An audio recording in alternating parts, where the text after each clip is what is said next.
estive eu refletindo. Vocês vão ouvir galos, vocês vão ouvir um monte de bichinhos aqui ao redor, tá? Eu moro num sítio, pra quem ainda não sabe, pra quem não percebeu ainda. Quando não é barulho de galo, galinha d'Angola, de dia à noite é cachorro latindo. Estive refletindo sobre o último vídeo que eu fiz, que eu falei sobre potencial. E nesse, eu quero trazer um pouco sobre a multipotencialidade. Porque estive refletindo sobre uma eu de alguns anos atrás, em que eu estava submersa nessa vertigem dessa liberdade. E eu quero trazer hoje a respeito da multipotencialidade. Porque muitas vezes nós adiamos os nossos projetos fingindo que estamos esperando o momento certo, a escolha certa. Só que a verdade é que isso acaba sendo uma proteção que esse nosso sofrimento intelectualizado acaba utilizando como uma muleta para essa nossa covardia. E a questão é que muitas vezes nós podemos sim nos ver confuso com tantos caminhos, como assim eu já estive, só que atualmente eu diria que depois de tanta ação que eu tive em todas as frentes que eu venho trabalhando, quem me acompanha há um pouco mais de tempo sabe que eu comecei a criar conteúdo sobre filosofia, sobre psicanálise, sobre hermetismo, ciências ocultas, né? Sobre individuação. E eu comecei a abrir muitas frentes dessas coisas que eu gosto de estudar. Então,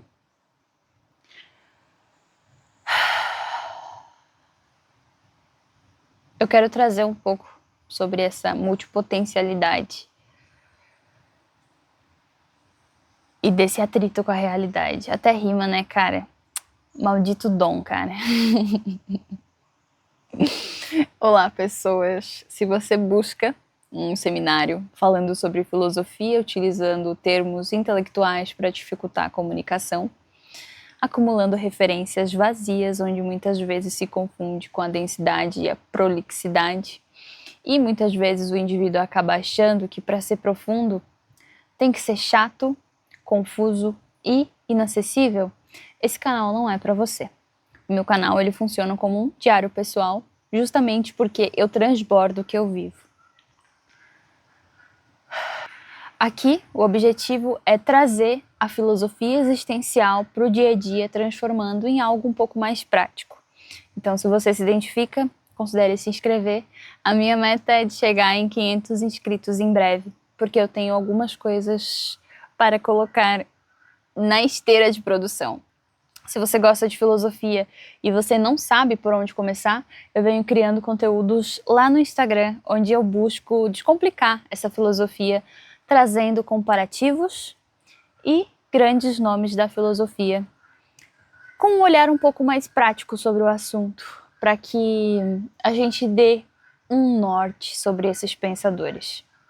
Hoje eu escolhi falar sobre a paralisia pela abundância de caminhos. No vídeo anterior, eu falo sobre como escolher uma direção exige uma violência psíquica, porque significa assassinar todas as outras versões possíveis para que uma só viva. E nessa linha de multipotencialidade, eu sempre carrego uma frase que é muito importante nessa trajetória, que fala sobre olhar para o passo e não para o abismo.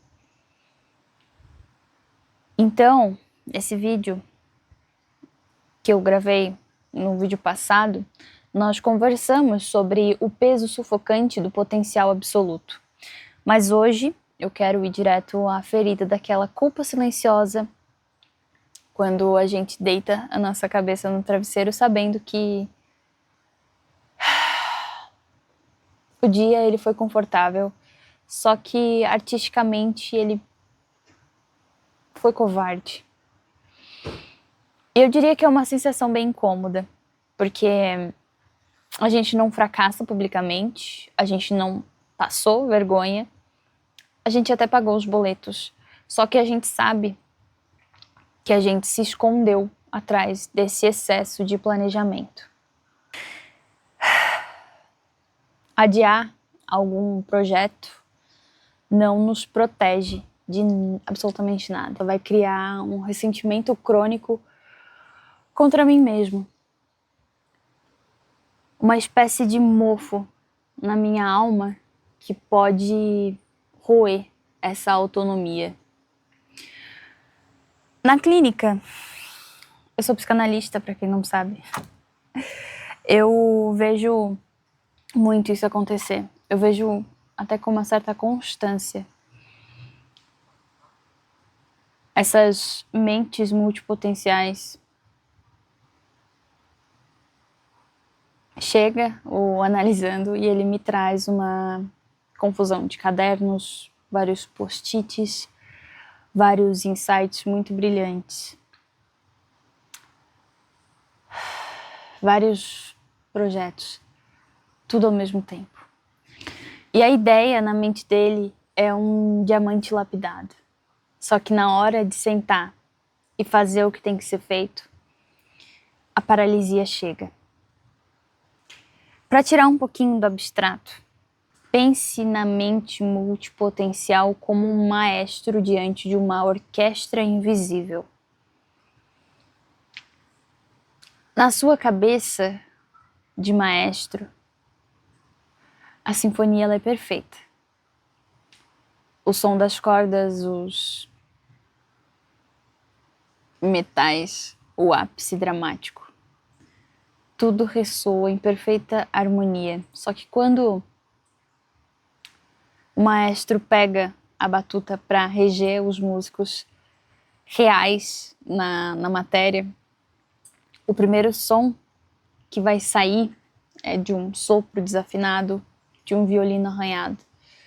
Então, o choque entre a sinfonia idealizada e a crueza do som real, ele acaba sendo tão doloroso que o maestro ele prefere baixar os braços e manter a música apenas no topo da sua imaginação. Então ele vai escolher o silêncio confortável à imperfeição viva. E eu mesma me vi exatamente nesse lugar em um dado momento da minha vida. Eu criei frentes muito promissoras. Eu criei o mergulho na individuação lá no Spotify, que eu tenho que voltar a gravar a propósito. A densidade da filosofia, a densidade descomplicada da filosofia lá no Instagram. No início eu era dessas que falava difícil, sabe? Eu não vou mentir. Só que eu comecei a ver que o caminho não era esse. Não fazia sentido pra mim, já que eu não falo dessa forma no dia a dia. Então eu tava construindo um personagem que não fazia sentido pra mim. Então eu passei por esses momentos de me desfazer desse eu ideal, sabe? E há pouco tempo atrás, nesse ano mesmo, eu comecei a trazer estudos sobre ciências ocultas que eu trato lá no TikTok. Eu até criei um canal no YouTube falando sobre esse assunto. E juntos, juntos a todos esses projetos, a cada um, eu sempre criava eu tentava criar, ao menos, uma estruturação de comunidade de todas essas frentes. Rafinha! O que tu quer? E me vem esse excesso de caminhos brilhantes. E isso acaba funcionando como um curto-circuito. Eu entendi que quando tudo é prioritário, e precisa ser, de alguma forma, genial, nada caminha. Eu sempre gosto de utilizar a folha em branco e eu falo, esse daqui é um desenho de um perfeccionista. E o excesso de futuro, ele acaba paralisando esse presente. E para quebrar esse ciclo de ressentimento, a gente precisa convocar, né, nessa visão, a psicanálise e a filosofia para um choque de realidade.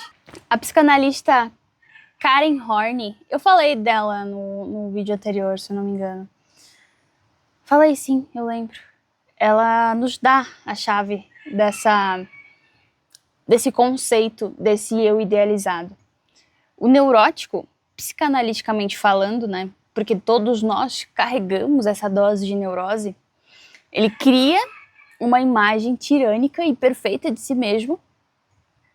Então, o criador infalível, o pensador que nunca falha, o executor impecável.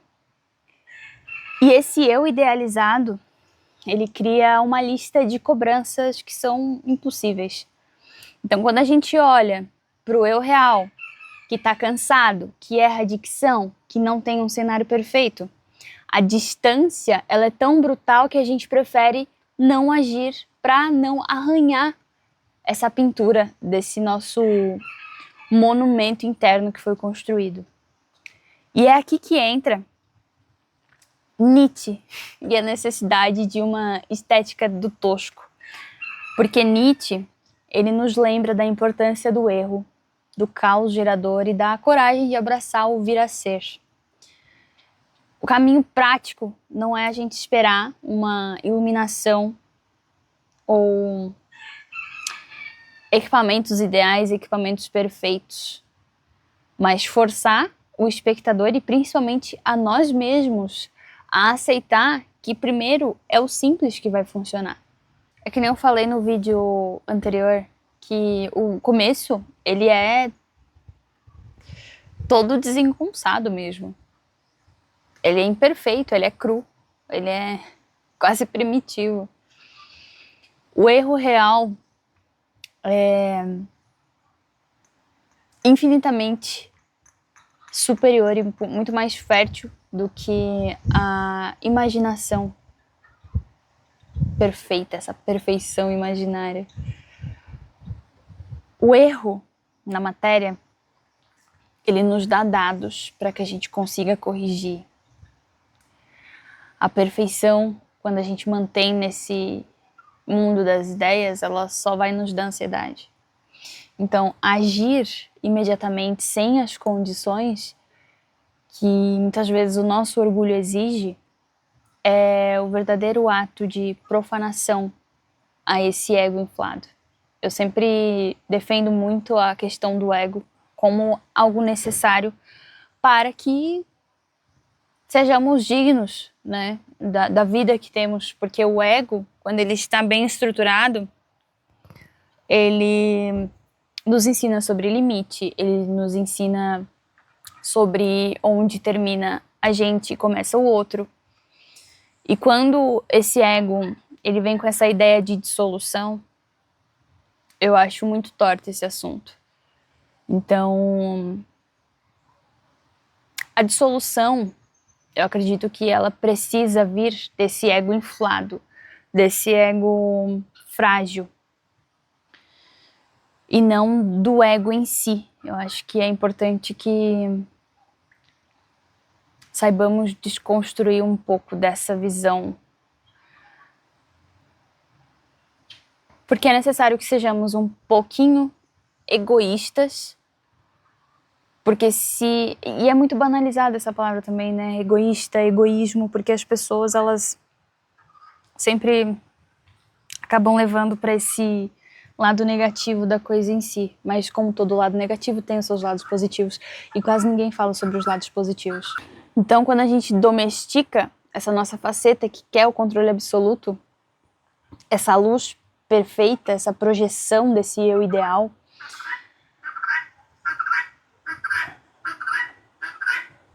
e a gente começa a aceitar a nossa queda necessária no real, né, na realidade. Então a gente começa a trazer mais humanidade para essas quedas. a gente começa a entender que a grande obra em si, ela não vai nascer pronta. Ela é esculpida no erro, no ajuste. Ah! Voltou! Então, ela é esculpida no erro, no ajuste de rota, no desconforto de sustentar uma entrega que começou, sim, um tanto quanto tosca, mas viva, né? Apesar de tudo. Então, geralmente no início, o nosso maior medo é esse primeiro passo, né? Imperfeito. E geralmente no segundo estágio do limbo, ele é um pouquinho mais cruel. Porque é a dor da gente descobrir que o mundo, ele não estava esperando esse nosso projeto de braços abertos. Então a gente acaba rompendo, né, essa paralisia, a gente acaba vencendo esse ego inflado. A gente demora horas editando o vídeo, a gente posta. E como que o mundo responde? Em silêncio. O número de visualizações é baixo, o engajamento é pífio. E para piorar, o cansaço biológico ele vai bater a porta sussurrando que o esforço em si foi em vão. E é nesse exato momento que o peso emocional ele acaba se transformando numa profunda e sufocante sensação de inadequação. Então, é o desamparo existencial na mais pura essência. A percepção de que a nossa urgência interna não tem qualquer eco imediato nesse grandíssimo mundo. Sartre dizia que o homem ele está condenado a ser livre. E essa liberdade ela dói porque nos torna integralmente responsáveis para dar sentido a essa nossa própria existência, né? Então, quando o mundo ele ignora a nossa obra, o sentido ele desaba e a tentação do sujeito é de recuar pro casulo para que ele consiga se proteger. E essa sensação é bem avassaladora. E é aqui que acaba ganhando um pouco de corpo essa figura do acadêmico especialista em nada. Porque adiar o próximo vídeo, o próximo texto sobre o pretexto de que o público atual ele não tem maturidade para essa filosofia, ou que talvez o vídeo ele não viralizou, acaba se escorando nessa, mas ninguém vai ver mesmo, desconsiderando nem que seja 5 pessoas que estejam vendo. Acaba que vira uma muleta, né, para essa covardia disfarçada de algum rigor intelectual. Então esse acadêmico especialista em nada, ele acaba se retirando de batalha, fingindo uma superioridade, só que no fundo ele tá só fugindo do veredito da realidade.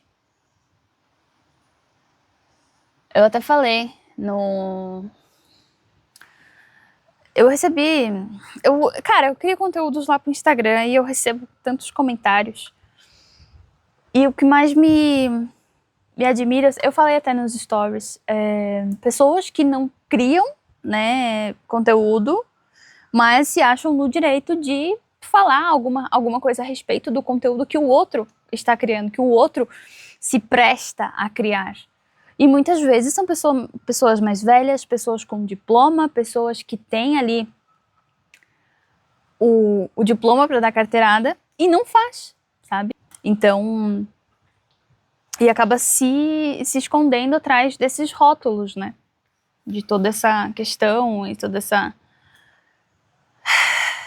parada toda. Então, assim, tanto que próprios criadores sequer falam da criação do outro, porque é necessário que haja, é necessário que tenha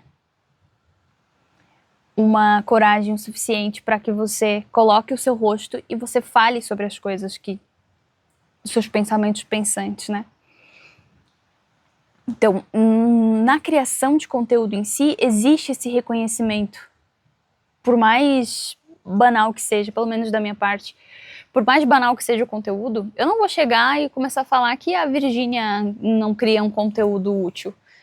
Ela está tendo a coragem o suficiente para fazer o que muita gente que tem saber, que tem potencial, não faz.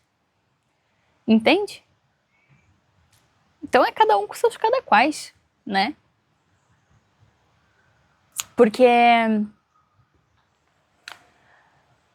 muitas pessoas preferem esse exílio voluntário e altivo a essa humilhação de talvez ser ignorado enquanto ele tenta. Depois que vem os grandes números, depois que ele explode ou depois que ele consegue construir uma comunidade, aí, né, as pessoas falam que as pessoas não veem o processo de construir tijolo por tijolo, as pessoas não veem o processo de conseguir inscrito por inscrito, seguidor por seguidor.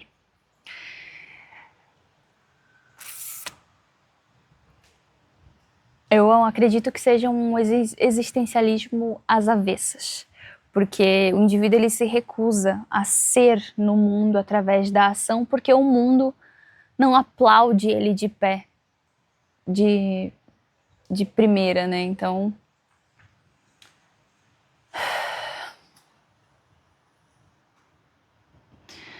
ele acaba se acovardando nesse eterno julgamento do outro. Eu acredito que o remédio para não sucumbir e para continuar agindo imediatamente depois desse choque não venha com a motivação barata, mas venha de uma postura muito firme, porque a gente precisa resgatar o que trazia Epicteto na dicotomia do controle, envelopando, né, com essa frieza existencialista necessária. Eu diria que é um tanto quanto simples, mas é um pouco brutal, porque o algoritmo, as métricas, os likes, as visualizações e a validação alheia estão categoricamente fora do nosso controle. Elas pertencem a esse tecido desse mundo externo, elas pertencem ao outro. Então, a nossa única e real propriedade absoluta, meu único espaço de liberdade e de soberania, é esse ato de me sentar aqui, ligar a câmera e gravar e falar.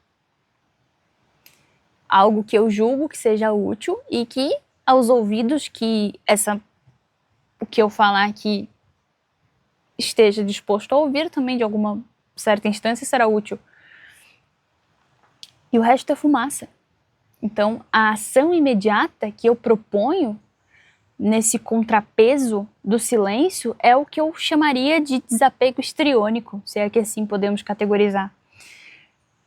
Essa estratégia de postar e, metaforicamente, você virar as costas para o que você postou. Porque você entrega o seu melhor para esse abismo da internet e você se recusa ali a ficar estancado, você ficar parado ali, esperando esse eco, sabe? Como já diria Camus, ele ilustrou lá no mito de Sísifo que a gente deve imaginar Sísifo feliz enquanto ele empurra a pedra montanha acima, ciente de que ela vai rolar de volta. Então o valor ele não está no topo a ser conquistado, mas no suor desse esforço. E ao adotar quando a gente adota, né, esse apego histriônico, a gente liberta a nossa multipotencialidade dessa tirania do resultado. Então, se o vídeo que eu postar sobre filosofia nietzschiana ou sobre algum tema de ciências ocultas, hermetismo e tal, ele vir a performar mal, a minha resposta é, né, de aceitação desse destino e não de um recolhimento neurótico, porque a rebeldia de produzir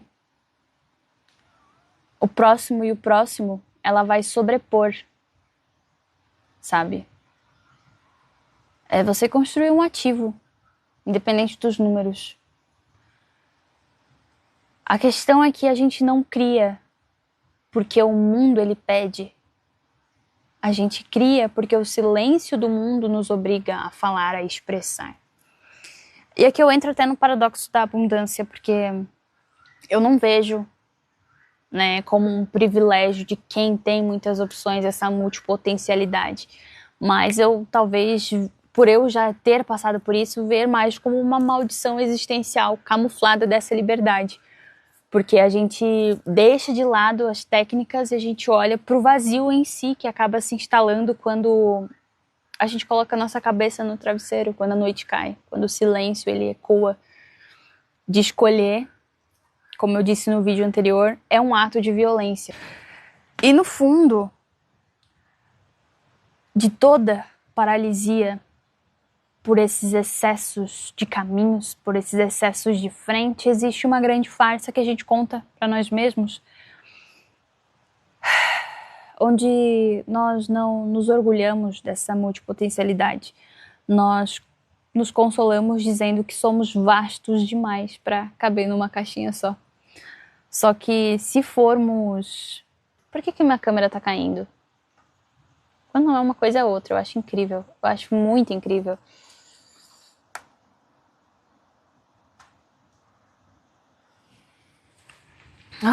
Porque se a gente for verdadeiramente honestos na solidão, né, ou mesmo se olhando de frente a um espelho, por que minha câmera tá torta? Cara, um caos, tá? Esse vídeo hoje, tá?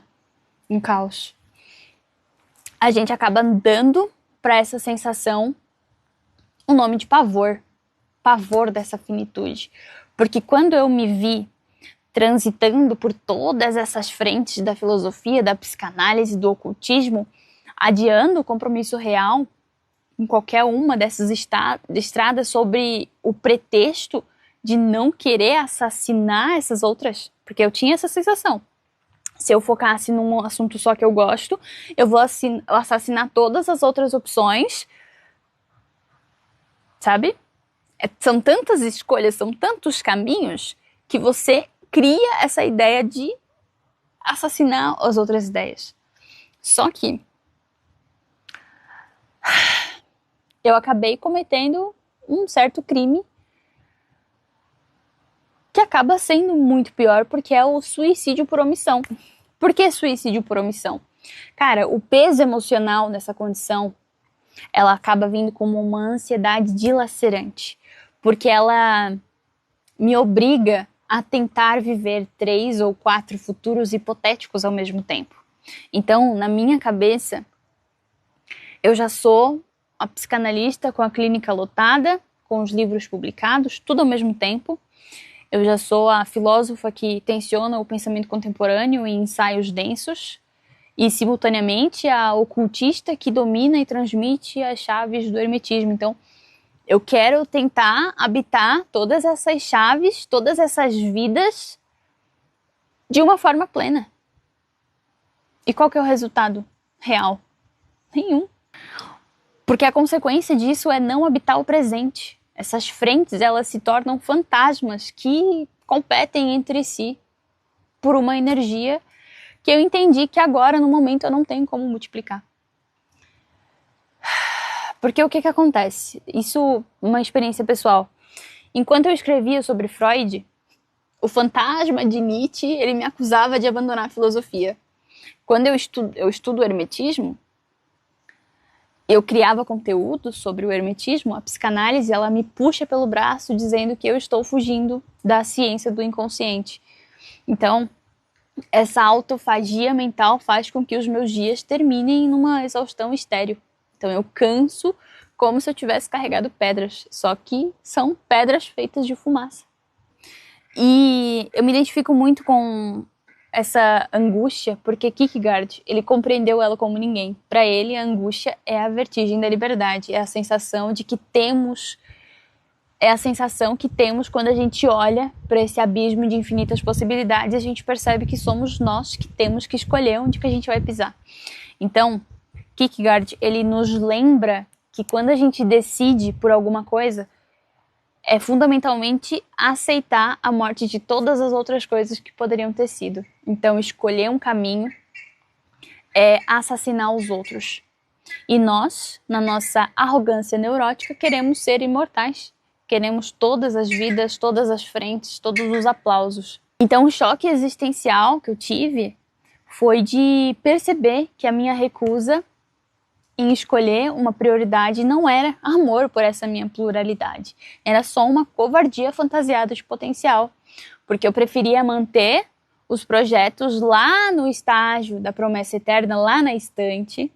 Porque enquanto eles fossem só promessas, eles continuavam perfeitos e imaculados. Então, no momento em que eu escolho focar no Instagram de filosofia, como eu estou fazendo, no momento em que eu escolho terminar a minha formação, eu escolho estruturar uma comunidade específica de estudos, eu trago esse projeto para o chão da realidade. A realidade, ela é limitada, ela dá trabalho, ela cansa, ela expõe ao fracasso, ela exige energia.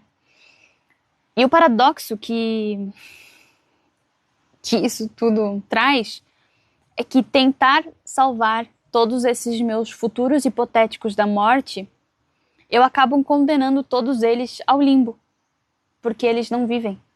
A única forma de salvar a minha potência é aceitando a facada da escolha, é entender que focar numa frente não vai significar que as outras vão deixar de existir em mim.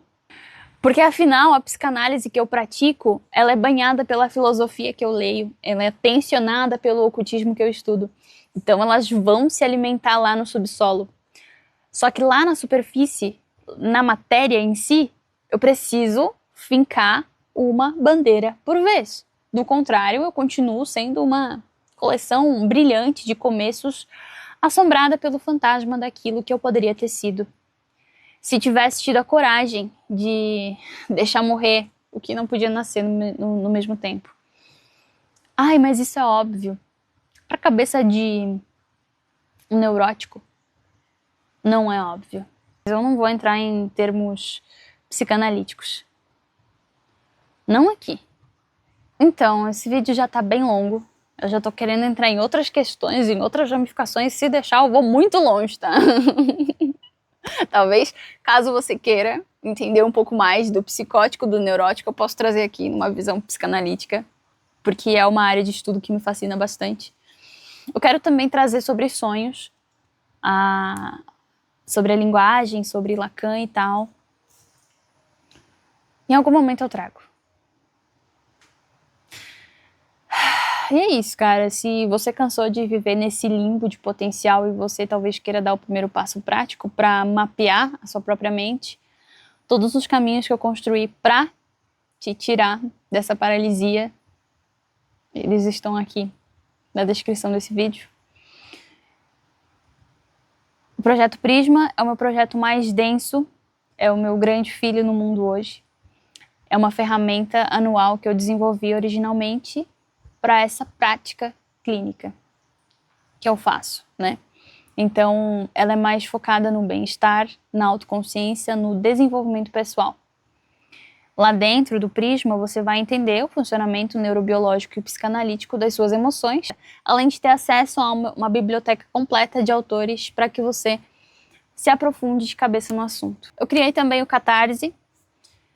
Se você quer ver esse lado um pouco mais íntimo e visceral da minha mente, eu decidi finalmente parir e trazer ao mundo as minhas escritas autorais que eu guardo e produzo desde os meus 13 ou 14 anos de idade.